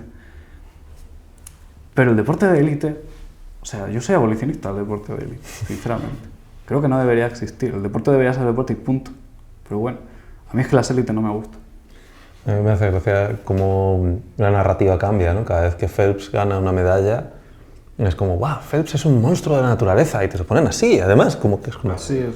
Es un monstruo de la naturaleza porque mide, yo que sé, 6 metros 10 y tiene branquias y puede mover los pies como si fueran hélices. Y te lo ponen como, fíjate qué maravilla, así como no va a ganar. Pero luego una atleta africana gana una carrera y la descalifican porque tiene mucha testosterona. Y eso no puede ser. Que no estaba ni tomando ella una testo externa ni nada. Simplemente que sus niveles de testosterona eran más altos. Entonces, ¿en qué quedamos? ¿Para quién está bien ser un monstruo de la naturaleza y para quién está mal? ¿No? ¿Y por qué? Y si al final lo importante, a mí me da igual cómo tú te llames, lo que tú seas, pero si tu nivel de testosterona... Bueno, pues entonces haz las categorías según nivel de testosterona. Si eso es la ventaja, haz así las categorías y ya está. Entonces, ¿cuál es el problema? Que no quieres competir con bichos raros, que no quieres que tengan una ventaja injusta. Mira, vamos a ver, o sea, es que es cierto que la cosa tiene tintes, porque además muy a menudo dicen no tiene sentido ni legislar ni nada a favor, en contra, sí, por lo visto, de las personas trans porque son una minoría estadística muy, muy pequeñita. Y entonces no tiene sentido hacer leyes para ellas, ¿no? Para ellas. De esa minoría estadística que te parece despreciable, ¿cuántas llegan al deporte de élite? ¿Y cuántas ganan? Porque no hay más que ver los palmarés. O sea, si esto fuera tan sencillo, llevaríamos años con Phelps con una peluca. Años. Y no es. Si es que hay muchas veces que, repito, lo de vivís en un mundo de fantasía. No, perdón, los que vivís en un mundo de fantasía sois vosotros. Pero además muy claramente. Porque si esto fuera tan sencillo, si esto fuera tan fácil, esto que se te ha ocurrido a ti, Antonio, sentado en tu casa diciendo, ah, claro, entonces yo con decir que soy mujer, ponerme un bikini y tirarme en la piscina olímpica, gano. Punto 1, hazlo por favor, nos vamos a reír muchísimo. Punto 2, ¿de verdad crees que has tenido la gran idea que no se le había ocurrido a nadie hasta ahora? Como cuando hablan, aunque sea un salto así de tema, de claro, es que ahora, si esto sale, si esta ley sale, un hombre puede maltratar a su mujer y luego decir, no, yo soy mujer, y entonces ya, no sé, ¿qué? O sea, esto no es como decir cruci, ¿sabes? No es como, no funciona así, claro, no funciona así. Y además, ¿de verdad crees que esto que a ti se te ha ocurrido en 2 milisegundos de escuchar la posibilidad, no se le ha ocurrido a la gente que está trabajando en esto? Si tú te rodeas de gente que intelectualmente son patatas, pues está muy bien, pero el resto de la gente a lo mejor no. Entonces, obviamente, sabemos que eso está contemplado en la ley, lo primero. Lo segundo, existe el fraude de ley. La ley, o sea, el castigo es el que es. No ocurre. Nunca un violador ha necesitado disfrazarse de mujer para violar. Nunca un maltratador ha necesitado disfrazarse de mujer para escapar al castigo. ¿Por qué iba alguien a empezar un proceso así, a someterse a todas estas presiones sociales por una medalla? ¿Puede haber alguien que se lo plantee? Sin duda. Hay 200 millones de barreras hasta que lo consiga. Pues Ricardo, como decías al principio, eres analista de conducta y últimamente pues, ha habido una serie de polémicas relacionadas con el análisis de conducta de las personas trans. Y bueno, ¿es el análisis de conducta transfobo? No. Vamos a ver. Hay muchas personas que llevamos mucho tiempo intentando corregir, porque era un error, la percepción que se suele tener acerca del conductismo y del análisis de conducta como una cosa, vamos a decir, tremendamente autoritaria o tal. Entonces, a mí me apena profundamente que todo ese esfuerzo pueda verse afectado por personas, pues eso, de la talla de Marino Pérez, a lo mejor, que hace una publicación que sí es transfoba, profundamente transfoba. Yo no estoy en condiciones ni tengo ninguna gana, desde luego, porque además es que no sería correcto negar las contribuciones de Marino Pérez al análisis de conducta, porque están ahí y son las que son, y eso es indiscutible. Ahora bien, y esto ya no es hablar de ellos, es hablar del análisis de conducta en general. El análisis de conducta tiene como objeto el comportamiento, en todas sus facetas, cómo surge, cómo se mantiene, cómo se puede cambiar. Desde el análisis de conducta, cualquier, voy a estar diciendo conducta y comportamiento todo el rato, ¿no? Cualquier comportamiento se adquiere. Yo, por ejemplo, que estoy en algunas asociaciones de colectivo LGTB y demás, frecuentemente discuto con otros integrantes porque desde mi punto de vista la orientación sexual es algo aprendido.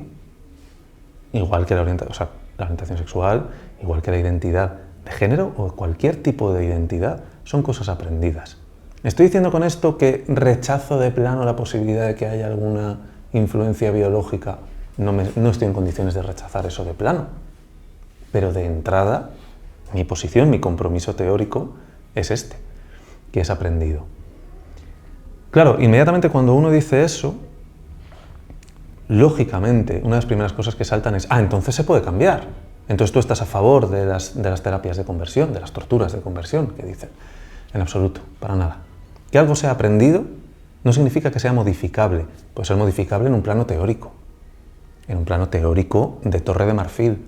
Si yo vivo en una Torre de Marfil, me puedo creer que todo es modificable solamente porque todo es aprendido. Y eso no es así. O sea, si yo como terapeuta, por ejemplo, viniera un chico gay a decir yo quiero dejar de ser gay, lo responsable, fijaos, y no estoy hablando de corrección política, que no pasaría nada si estuviera hablando de ella, sino de corrección técnica.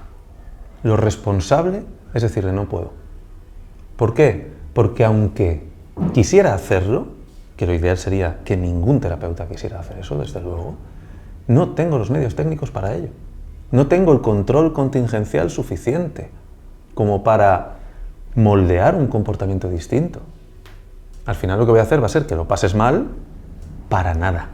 O para unos beneficios que sean beneficios. Ojo, para unos cambios que se ha demostrado que en la inmensa mayoría de los casos se revierten. Que llega un punto en el que tienes una persona que está viviendo 10 años, a lo mejor que se casa, tiene hijos, y luego de pronto dice, no aguanto más esto. ¿Por qué? Porque la conducta es tenaz, porque no desaparecen los discriminativos, porque cambian otro tipo de cosas. Y yo creo además que tiene todo mucho que ver con esta idea que tenemos socialmente, que igual es que tampoco se puede vivir de otra manera, ¿no? Es decir, necesitamos etiquetar para vivir, necesitamos ponerle nombre a las cosas. Frecuentemente nos olvidamos de que el nombre no solo describe, sino que prescribe. Entonces, si a una persona le dices o se dice a sí misma soy gay, no es solamente que eso describa una serie de comportamientos, una serie de emociones y pensamientos que son comportamiento también, sino que además va a prescribir una serie de cosas que se va a permitir a sí mismo hacer y que otras personas van a esperar de él y por lo tanto van a reforzar diferencialmente. En un mundo ideal no tendría sentido el concepto de orientación sexual. En un mundo ideal, pero no vivimos en ese mundo. En un mundo ideal no tendría sentido el concepto de identidad de género, pero no vivimos en ese mundo, vivimos en este mundo. Decir, he leído en alguna ocasión, pues no sé si a lo mejor a Marino o a alguien más, ¿no? que estar a favor del transgenerismo queer, que es otro palabra que se han sacado como para ponerle el nombre a este dragón que se están inventando, ¿no? Y ser conductista es incompatible porque implica un esencialismo, que es como, ¿dónde te has quedado? ¿Dónde te quedaste? ¿En los 80? Donde se decía esto de los cerebros rosas y azules como un recurso didáctico, igual que lo que se dice a menudo, esto de es innata la orientación sexual, que a mí me da muchísimo miedo que se diga eso, porque me parece que lo que se está diciendo es no te rías del niño calvo que es que tiene cáncer. O sea, es no te metas con el maricón porque es que no lo ha elegido. No, ojo, cuidado. ¿Y si lo hubiera elegido, qué? ¿Dónde está el problema? Hay una diferencia fundamental. O sea, si está aquí, he nacido con ello, y aquí lo he elegido, por aquí está el aprendizaje, ¿no? Pero sobre todo es que al final de fondo es una cuestión ética, es una cuestión moral, es una cuestión, sí, ideológica. ¿Por qué es relevante que se haya elegido o no se haya elegido? Salvo que quieras modificarlo. ¿Por qué quieres modificarlo? ¿Por qué te parece más deseable una cosa que la otra? Entonces, claro, mi compromiso teórico es que la identidad se aprende. No veo por qué eso es incompatible con decir que cualquier identidad, definamos eso como queramos definirlo, que también sería interesante. Al final la identidad es un conjunto de autoverbalizaciones que te describen, ¿no? A ti misma, a ti mismo. Si a mí me piden que me describa, yo voy a decir una serie de cosas que podríamos decir desde un punto de vista de análisis de conducta que eso es mi identidad. Aparte de los sentimientos o las emociones que elicite en mí el verme. Vale. ¿Por qué una cosa es más deseable que otra? O sea, no veo la incompatibilidad en esto se ha aprendido. O sea, no veo por qué esto se ha aprendido lleva a y entonces tenemos que impedirlo. Que al final es lo que están haciendo. Al final es esta narrativa de es un error terrible, porque si tú quisieras, podrías ser otra cosa. De nuevo lo del mundo de la fantasía. Sí, podría ser otra cosa o no, pero ¿por qué voy a tener que hacerlo? Entonces, yo creo que ahí es donde está el fondo del asunto. El análisis de conducta describe, explica, predice cómo se van a modificar los comportamientos, cómo se van a originar y da la oportunidad de controlarlo también, siempre que se tenga el control contingencial adecuado. En ningún momento prescribe qué comportamientos son deseables y cuáles no, porque eso no es el ámbito del análisis de conducta, eso viene de otra cosa, eso viene de los compromisos ideológicos de cada uno. Claro, aquí viene la alarma social, ¿no?, que se crea, que te dicen, oyes a personas de las que de nuevo se supone una cierta solvencia intelectual, decir cosas como, claro, es que ahora lo que van a hacer es que en el momento en que un niño te diga, mamá, quiero ser niña, automáticamente le vas a hormonar, le vas a operar y entonces 6 meses después se va a llamar María. Nadie está pidiendo eso. Nadie está pidiendo eso. Lo que está pidiendo es que si el niño te dice, quiero ser niña, tu primera reacción no sea pegarle un bofetón. Eso es lo que se está pidiendo. Y que efectivamente los niños dicen muchas cosas.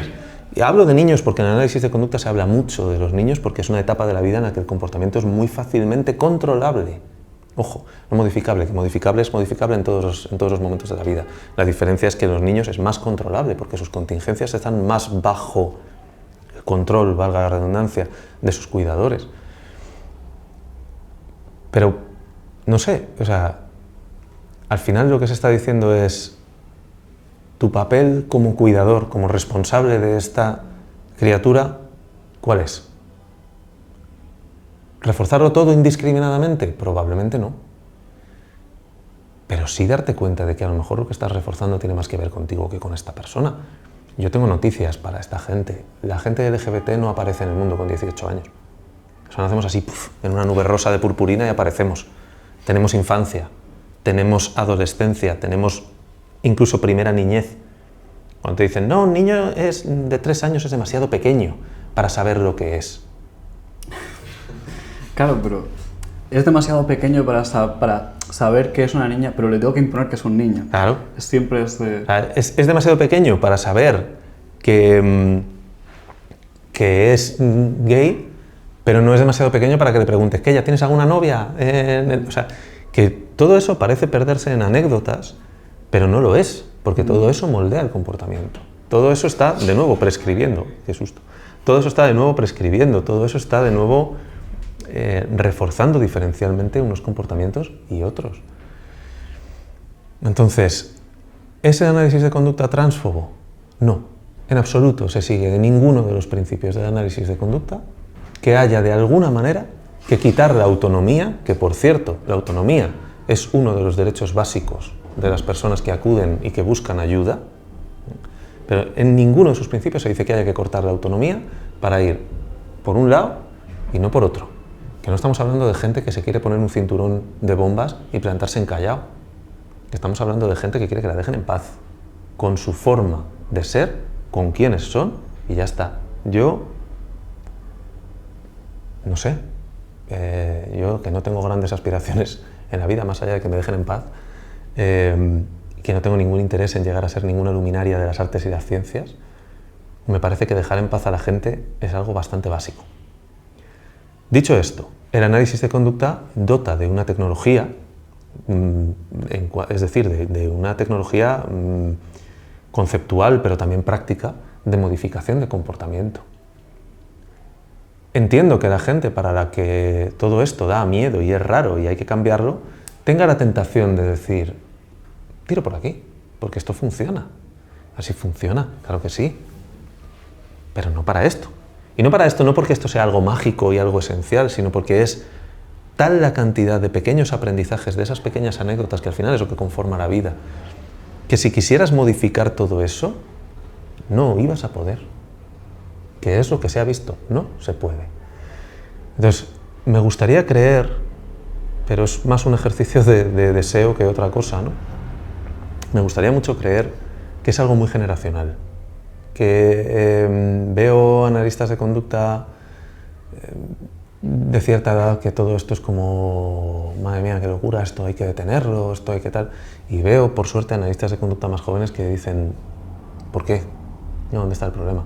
Pero creo que eso es iluso por mi parte, porque también veo analistas de conducta jóvenes que dicen, bueno, es que yo no tengo nada en contra de las personas trans, pero es que los niños, de nuevo, que nadie está diciendo que a Manolín, que tiene 3 años y medio, le ves un día pintándose las uñas y vas y automáticamente le cortas el pene, porque ya está, a Manolín, tal, no.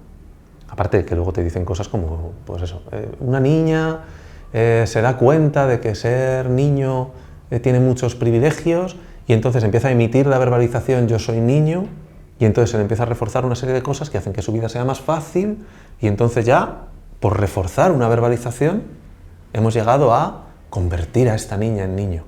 Cuando a lo mejor, y esto es una cita de alguien, que dijo, a lo mejor si lo hubiéramos dejado tranquila solamente habría sido lesbiana, que es como, ¡hala! Ya está. Punto 1, ¿tú sabes lo que es una lesbiana? Porque yo creo que no. Punto 2, ¿tú sabes que hay mujeres que juegan al fútbol, que hay mujeres, o sea, que existe esta confusión, incluso fíjate, dicen que el transgenerismo queer es homofobia, porque al final lo que estás haciendo es que si ves a un niño o una niña que no se conforma con los roles de género, no estás asumiendo la posibilidad de que sea simplemente una persona homosexual, sino que estás diciendo directamente que es del otro género. Y entonces hay que hacer toda una serie de cosas para cambiarla. Esto es de una estupidez tan enorme que es indigno hasta tener que debatirlo. Pero la orientación sexual y la identidad de género son dos cosas distintas, muy diferentes. Esto es un poco la M con la A. Entonces, si cualquier persona le sorprende esto, yo le invito a que lea al respecto, porque es bastante llamativo. Así que no, el análisis de conducta no es transfobo, pero indudablemente tampoco es inmune a un movimiento internacional, porque esto es una cuestión internacional, en el que se están volviendo a poner en cuestión la existencia de las personas trans. Y yo, de nuevo, lo que me preocupa es, empezáis aquí, ¿dónde queréis acabar? Porque al final lo que estás diciendo es, refuerza todo en tu niño, en tu niña, menos esto. ¿Por qué? Flaco favor le hace al mundo el análisis de conducta, que yo creo que tiene un inmensísimo potencial transformador de la sociedad, liberador de la sociedad, si lo que lo estás convirtiendo es una herramienta de conformidad social. En el momento en el que un niño, una niña, una persona, se salga de lo establecido, tenemos la posibilidad de volverle a lo establecido. Vale, igual la tenemos, pero ¿por qué la íbamos a usar? ¿Por qué la íbamos a usar? Entonces, me sorprende muchísimo que luego esto vaya de estamos diciendo la verdad, ¿no? Estamos enfrentándonos a lo establecido. Perdona, ¿de qué manera? Exactamente, estáis enfrentándonos a lo establecido. Se habla de la hipótesis esta del contagio social. Que dicen, claro, es que ahora, como es guay ser trans, pues ahora todos los niños quieren ser súper guay, ¿no? La verdad es que es muy guay. Es muy guay. O sea, a mí me gusta. Fíjate que a mí hay una cosa que me da mucha rabia, que es que no se hable de que efectivamente hay alegría en ello, ¿no? Solamente se habla de lo que sufren y qué mal, entonces mi hijo va a ser trans y lo va a pasar fatal. Igual, si no eres un poco cafre, lo pasa algo mejor. Pero bueno, vaya. Hay algo que sale siempre que se habla de esto, ¿no? Que es este famoso gráfico de la gente zurda en Estados Unidos, a partir del momento en el que dejó de penalizarse en las escuelas el que la gente fuera zurda. Entonces pegaba un petardazo para arriba alucinante. A mi abuela en el cole la pegaban porque ella era zurda, por utilizar la mano izquierda. Decían, eso es la mano del demonio. Mi abuela aprendió a escribir con las dos manos, no dejó de ser zurda, vaya. Entonces, yo me imagino que a lo mejor, no sé, alguien en aquel momento diría, madre mía, el demonio se ha hecho fuerte desde que no pegamos a la gente zurda. Ahora, de pronto, la gente, como está de moda ser zurdo, pues aprende a ser zurda. Entonces, dos cosas.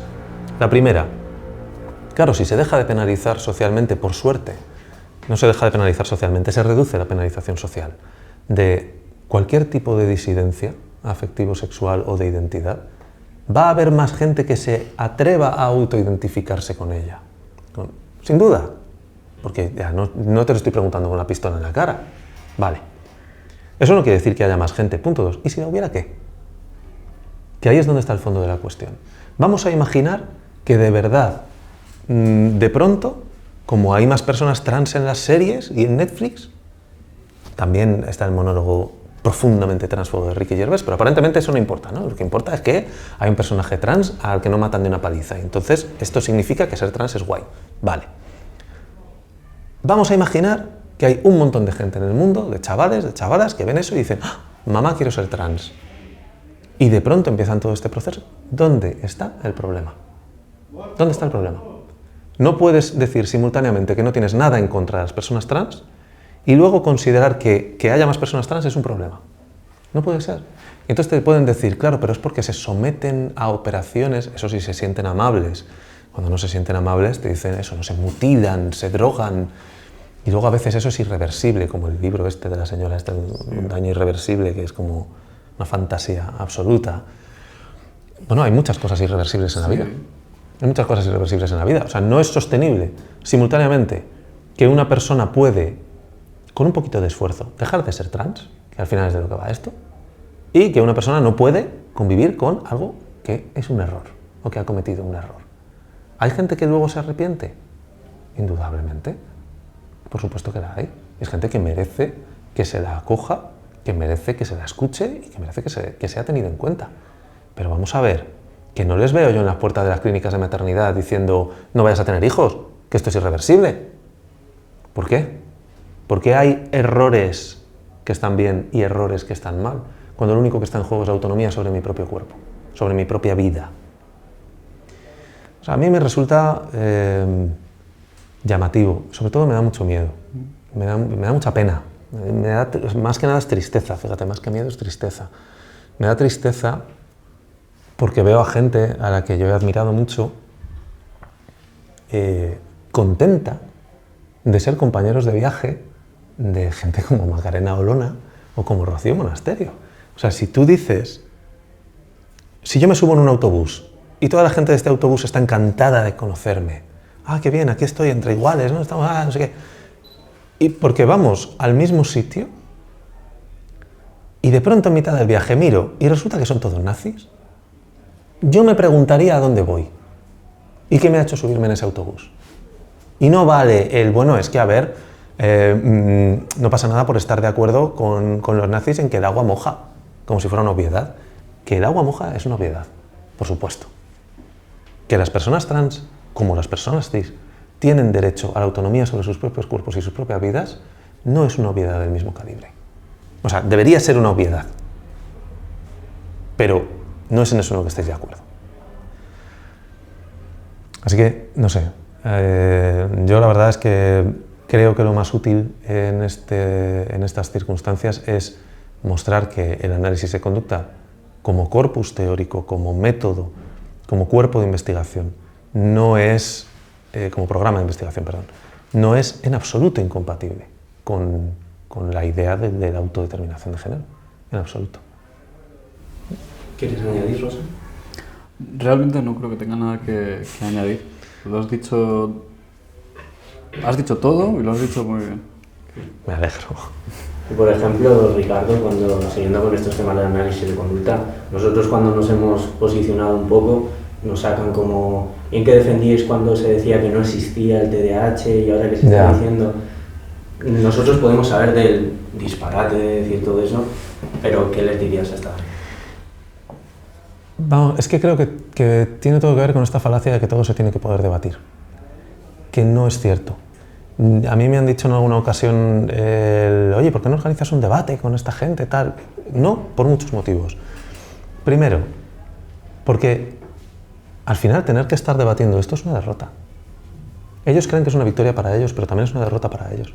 Si de verdad quieren una sociedad mejor, es una derrota. Segundo, ¿por qué es legitimar como interlocutores a personas que claramente no saben de lo que están hablando?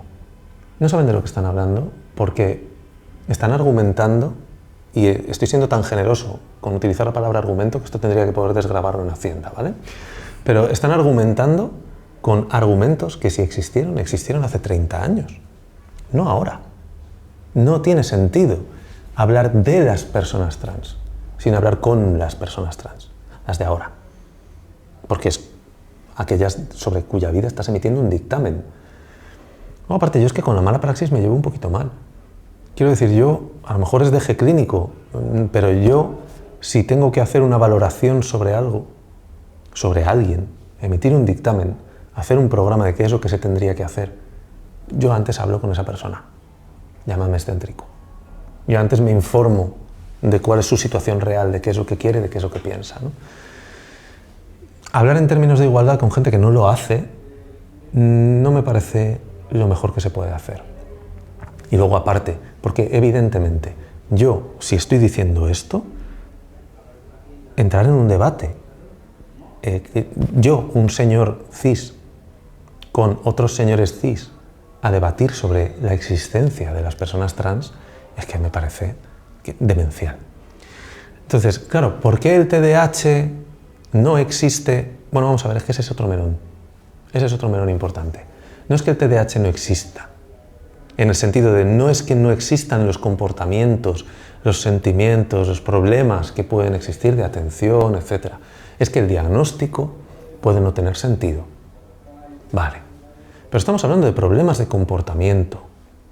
Cuando hablamos de temas de género, no estamos hablando de problemas de comportamiento. Podemos estar hablando de problemas de adaptación a la sociedad, pero no porque tú estés haciendo algo raro. Bueno, algo raro estadísticamente igual sí, pero no algo malo. Luego, de nuevo, y soy muy pesado con esto, pero el mundo de la fantasía y el mundo de la realidad. No tiene absolutamente ninguna utilidad que tú a una persona a la que le han diagnosticado de TDAH vayas y le digas, lo que tú tienes es un invento. No tiene ninguna utilidad, ninguna. ¿Qué es lo que tiene utilidad? Por supuesto, ser didáctico, explicar qué es un diagnóstico, que no tiene una validez explicativa, que tiene una validez descriptiva en el mejor de los casos, y que muchas veces, eso sí, se inventa para hacerles el juego a las farmacéuticas, porque así es como se inventan los trastornos, ¿no? 1000 veces va antes el fármaco y luego el trastorno. Hemos hecho esta pastilla, mira, hace estas cosas, pues muy bien, inventa esto. Ahora, bajando al mundo real también, hay gente que tiene niños con necesidades especiales. ¿Estas necesidades especiales se pueden trabajar? Sí, se pueden trabajar. Pero también hay gente que no tiene las mejores condiciones económicas, que a lo mejor depende de unas ayudas del Estado o de unas ayudas que se les dan a través de seguros. El Estado y los seguros se mueven a través de diagnósticos.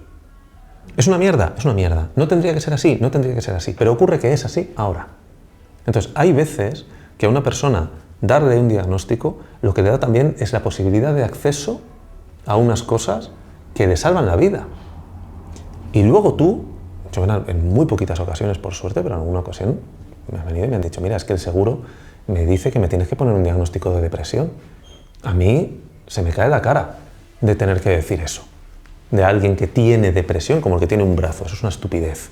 Ahora bien, yo lo que no voy a hacer es decirle, no, mira, es que mi pureza teórica es lo que se interpone entre tú y una pensión. Entonces, ¿qué hago? ¿Le pago yo la pensión? No. Yo creo que se pueden hacer las dos cosas. Y desde luego me parece una canallada y un argumento tramposísimo decir, claro, el TDAH sí, pero esto no. Hombre, por favor, que no... Y antes mencionabas lo ideológico, queremos hablar para terminar de esa relación entre ideología y ciencia. Independientemente de cuál sea la ideología, queremos saber si es posible desligar totalmente a la ciencia de la ideología. ¿Qué opinas, José? La ciencia es un hecho práctico, es una producción concreta de conocimiento en un paradigma establecido que pues, puede funcionar explicativamente, puede funcionar o descriptivamente. Hablamos de diferentes campos. Ciencia es algo muy abstracto al final, ¿no? Puede funcionar predictivamente en muchos casos, en fin. Es una producción social, es una producción de conocimiento que a menudo se establece sobre conocimiento previo, sobre programas previos que están definidos, mejor o peor, etc., ¿no? Evidentemente ahí hay ideología por todas partes y históricamente es una obviedad ineludible ahora mismo, ¿no? Que las ciencias han sido un vector de transmisión de racismo, un vector de transmisión de machismo, evidentemente, de clasismo, por todos lados, de capacitismo, porque la eugenesia como concepto sigue ahí, establecido en los huesos de la sociedad, ¿no? Evidentemente hay una... la producción científica esconde ideología, también es la cuestión de qué es exactamente la ideología, porque parece como si fuera un concepto. Yo estoy hablando de una forma muy vaga, porque si quisiera escribir un tratado me informaría mejor, sinceramente, antes de dar una respuesta básica, ¿no? Pero obviamente hay un elemento, hay un conjunto de elementos históricos, sociales, que incluyen, que están atravesados por dictámenes económicos, por toda clase de procesos que se podrían hablar de ellos de diferentes maneras, ¿no? Cuando hablamos del racismo en las ciencias, podemos hablar de las justificaciones de la colonización, ¿no? Tanto la histórica como la actual, pero también podemos hablar de cómo en las ciencias, en la producción científica, hay sesgos blancos, hay sesgos también supremacistas en muchos casos, no solo blancos, sino supremacistas. Hay sesgos permanentes porque no hay gente racializada, por ejemplo, en España, en las universidades. No hay casi gente racializada y hay motivaciones ahí, hay una serie de sesgos raciales, hay una serie de obstáculos permanentes que las personas tienen que pasar, ¿no? O de personas discapacitadas. Hay toda una serie de obstáculos, y depende de qué ciencias hablemos de nuevo y de qué nos interesa mencionar cuando hablamos de estas cosas, pero hay una serie de obstáculos a menudo inesquivables a nivel personal, ¿no? Y que no sé si se podrían esquivar del todo en algún contexto. En cualquier caso, ese no es el que tenemos, no es el que ha habido siempre, no es el que ha habido nunca, de hecho. Pero ahí están las ciencias. Yo creo que tenemos que hablar, y es muy importante hablar de las ciencias como una producción social que está regida por toda una serie de elementos que están de fondo y que determinan la clase de posibilidades que se pueden abrir ahí. Es que es verdad que a menudo se habla de la ciencia como si hubiera bajado el arcángel San Gabriel con una trompeta y hubiera dicho, aquí está la ciencia. Es una actividad. Dice. Es la biología.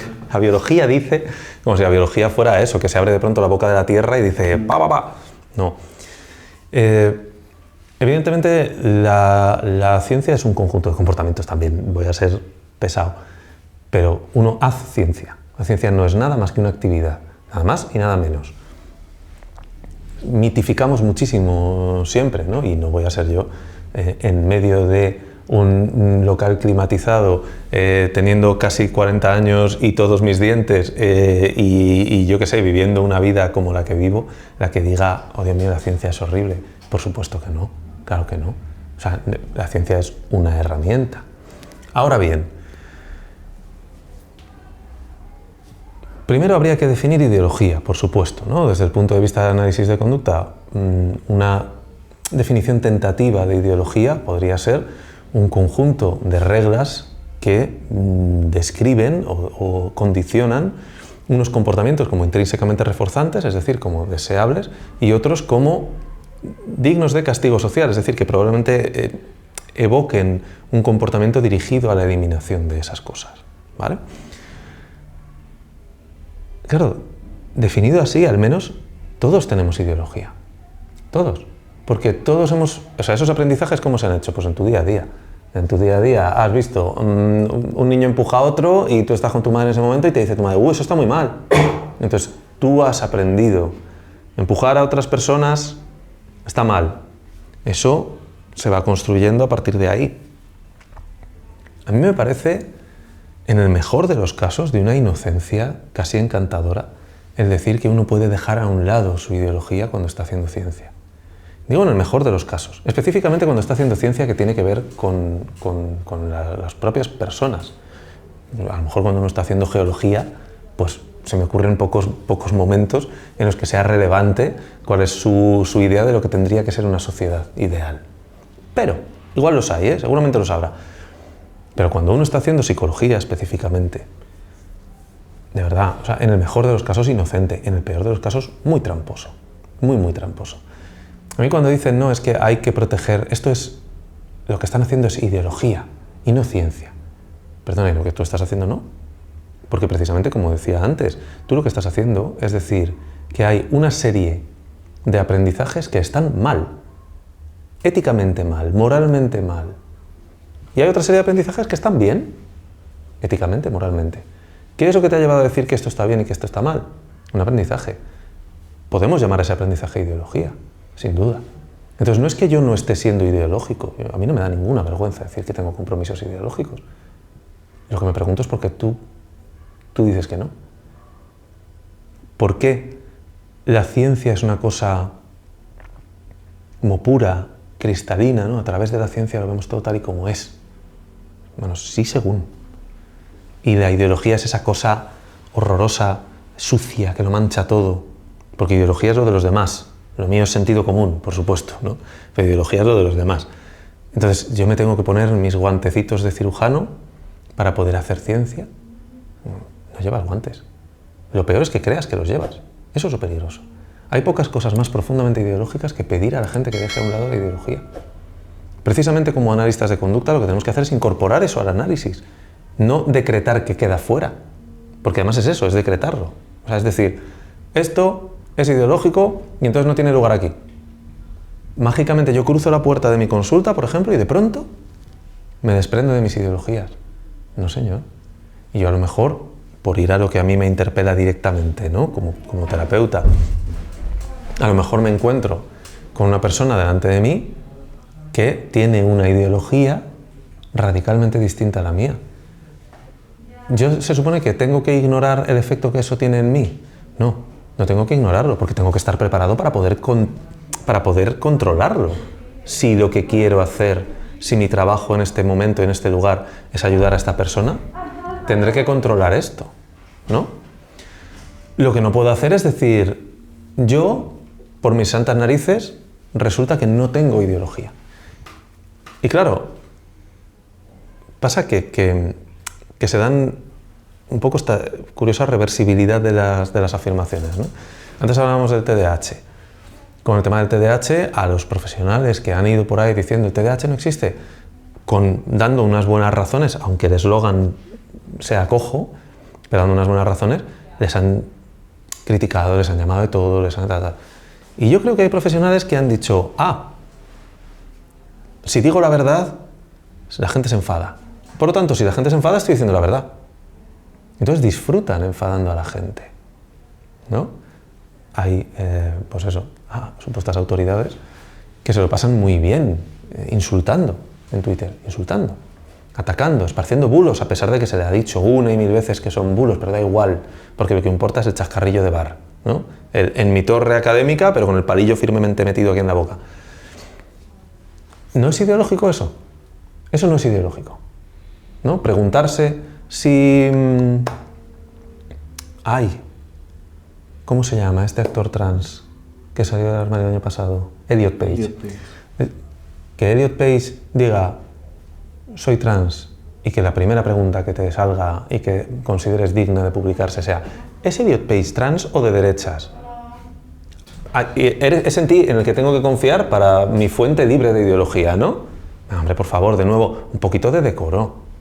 O sea, o eres tonto tú o te crees que lo soy yo. Pero aquí algo está fallando, ¿no? ¿Cómo pueden decir que una oposición tan cerval... ¿He utilizado bien la palabra? Yo creo que no. Una oposición tan radical a los derechos de un colectivo no es ideológico. ¿Cómo puede alguien venderse como una especie de rebelde? No sé si hay una expresión más contradictoria que académicos rebeldes, cuando precisamente el ser un académico implica tu seguimiento de cierto tipo de carriles que van contrarios a la rebelión, ¿no? Pero bueno, académico rebelde, publicado en la mayor editorial del país, haciendo una tournée triunfal por todo el país presentando tu libro, con una ex vicepresidenta del gobierno yendo como público, con el partido del gobierno, el partido que está en el gobierno, cediéndote espacios para que hagas tertulias, para que tal. Pero luego alguien no está de acuerdo contigo o unos estudiantes no les parece bien lo que estás diciendo o una persona se niega a debatir contigo y te están cancelando. Yo quiero que me cancelen así, no sé tú. A mí que me publiquen en todas partes, que me lleven a todas partes en andas, que todo el mundo me diga bien, bien, bravo, bravo. Y que luego que haya 4 matados con un canal de YouTube, con perdón, que no quieran saber nada de mí, me vale. Desde luego lo que no voy a hacer va a ser llorar porque me cancelan. Pero bueno, de nuevo, ¿no es ideológico eso? A mí me parece que es querer hacer a la gente comulgar con ruedas de molino. Pero bueno, ¿qué sabré yo? Bueno, pues por nuestra parte ya no tenemos más preguntas. Queríamos agradeceros este espacio y daros, pues, si queréis comentar algo más para cerrar la entrevista, algo que se haya quedado en el tintero de lo que queráis hablar, ahora podría ser el momento para ello. Sí. No, yo os quería dar las gracias por invitarme. También maravilloso conocerte. Y como comentario simplemente decir, hay que abolir el trabajo, hay que abolir la policía, hay que abolir el Estado capitalista y las fronteras coloniales. Y este mundo tiene que cambiar. No tiene nada que ver con todo lo que hemos tratado, seguramente, pero hay que decirlo. Yo también encantado de por fin haberte conocido en persona, aunque llevamos mucho tiempo interactuando, y a vosotros muchísimas gracias también por hacer esto. Me acordaba ahora de lo de la abolición de la policía. Precisamente uno de los eslogans que más se oye en el Orgullo Crítico es lo de el único cuerpo equivocado es el de la policía, ¿no? Que es como la narrativa del cuerpo equivocado ya no está ahí, desde hace mucho. Precisamente esa es una de las demandas de los colectivos, que no se considere ningún cuerpo requisito esencial para habitar una realidad determinada. Precisamente si alguien quiere que se eliminen los tratamientos forzosos para encajar en un molde determinado, es esto. Entonces, una petición de rodillas no porque me mancho, pero que le dé una vuelta a esta gente, que le dé una vuelta. Que le dé una vuelta porque están haciendo mucho daño, muchísimo daño. Y yo creo que una tribuna amplia, a riesgo de sonar como una peli de superhéroes, implica una responsabilidad grande. Yo me preguntaría hasta qué punto se está utilizando bien esa responsabilidad. Y eso es todo.